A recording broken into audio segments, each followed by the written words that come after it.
রাধে বন্ধুরা, কেমন আছো তোমরা সবাই? আশা করি আমার সোনার পরিবারের সকলে ভীষণ ভালো আছো। থাম্বনেলে তোমরা ঠিকই দেখেছো, এটাই আমার শেষ ভিডিও। সত্যিই তাই, এটাই শেষ ভিডিও, আর ভিডিও আসবে না, কারণ এবছরটা আজকেই শেষ, আর এবছরের মতো এটা শেষ ভিডিও।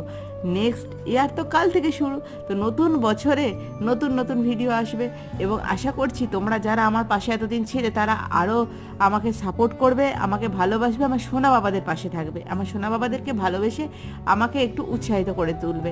আর আজকে স্নান করার পর আমার সোনা বাবারা কিন্তু বছর শেষ বলে আগামী বছরকে শুভেচ্ছা জানানোর জন্য নতুন নতুন জামা কাপড় পরে বসে পড়েছে। আর জানি না কার কার বাড়িতে এই নিয়মটা আছে, তবে আমাদের কিন্তু সংক্রান্তির দিন একটু তেতো খাওয়ার নিয়ম আছে, মানে চৈত্র সংক্রান্তিতে।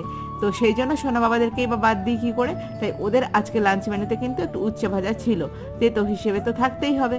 আর সকলের আগামী বছর খুব ভালো কাটুক, অগ্রিম শুভেচ্ছা জানিয়ে রাখলাম। আর তোমরা অবশ্যই আমার পাশে থেকো। আজ এই পর্যন্তই, বাকি কথা নেক্সট ভিডিওয়ে।